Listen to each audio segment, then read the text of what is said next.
crimes were committed by law-abiding citizens. They all have seen nightmare visions beforehand. The same pattern is repeating around the world, so there could be an overriding paranormal element. Are you talking about magic? Then we have to find John Constantine. There! Into the house!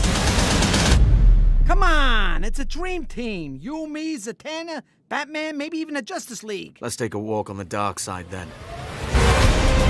Draga Malefic. Draga Malefic. Let's do this. Fuck it off. Hi, this is Marc Morrell from ToonBarn, and we're here at New York Comic Con 2016. We're talking about Justice League Dark, and I'm here with Batman himself, Jason O'Mara. How are you? Great. Yeah, it's good to see you again. So, Batman relies on Zatanna a lot for all this supernatural stuff, doesn't he? Yes, he does. Well, he relies on all of them in a way, you know, because it's Deadman who puts him in touch with Constantine in the first place, giving him the tip because Batman doesn't really know how to deal with all these, like, demonic possessions and appearances that are going on and these horrible deaths that are happening. The Justice League themselves are sort of shrugging, going, we don't know what to do. So yeah, Constantine, Zatanna, and Deadman, among others, get together. Batman is always obviously kind of the fulcrum of these groups, you know, they're kind of trying to keep them working together as a team. So yeah, that's how he gets wrapped up in it. And it's kind of funny because his take on all this magic and supernatural stuff is, you know, he raises an eyebrow and, you know, doesn't believe in all of it. He doesn't believe in it. Like, he's a science-based guy, but at the same time, he's smart enough to know that they're onto something and he needs their help. The reason I said Zatanna is because there's a history between Batman and Zatanna. Zatanna's father kind of taught him his Houdini abilities and how to get out of all these traps that these villains put him in. Right. Okay, yeah, I forgot about that. Yeah. So I was just wondering if he had a closer connection to Zatanna in this one than the other characters.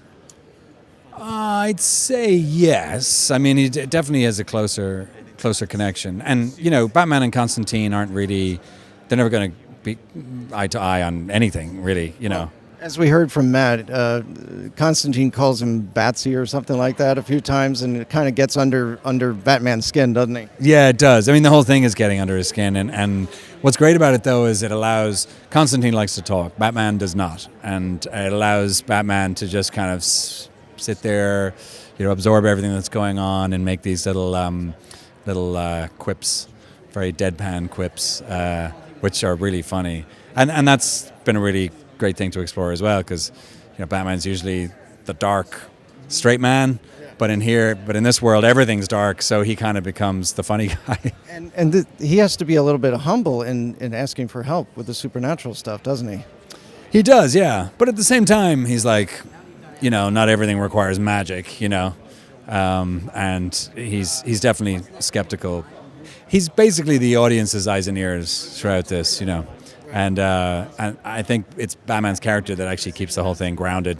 Oh, really? So that we can relate to it if we don't understand the supernatural stuff. Right, exactly. Okay. Yeah. Because this thing is completely different than we're used to seeing here, and I'm sure, you know, with the House of Mystery and transporting to other places and stuff like that, this is just going to be lost on a few of the people. So how do we bring it back to, you know, the regular Justice League crowd?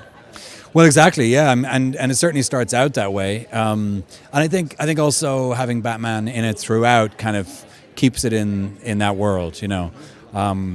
But you know, Justice League Dark has been a fan favorite for quite some time, so I know there are a lot of really excited people out there about this because it's kind of opening up a whole new world in a slightly more accessible mainstream way, you know. And who knows, maybe Justice League Dark will spill over into, you know, live action movies eventually, and you know, that'd be cool as far as I'm concerned. Of course it would be. So it comes out in early 2017, and we're looking forward to seeing the premiere maybe later on. You know, we'll get you back again, maybe? Yeah, absolutely. Anytime. Yeah. All right. Well, we'll hope to see you there, and thank you for joining us on ToonBarn. Thanks for having me. Appreciate it. Thanks.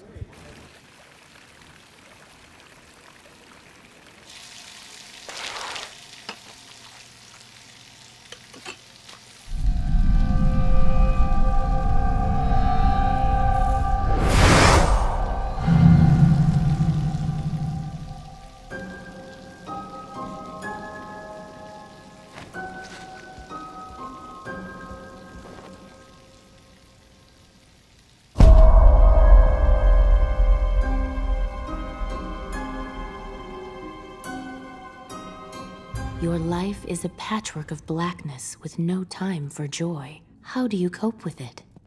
I have a butler.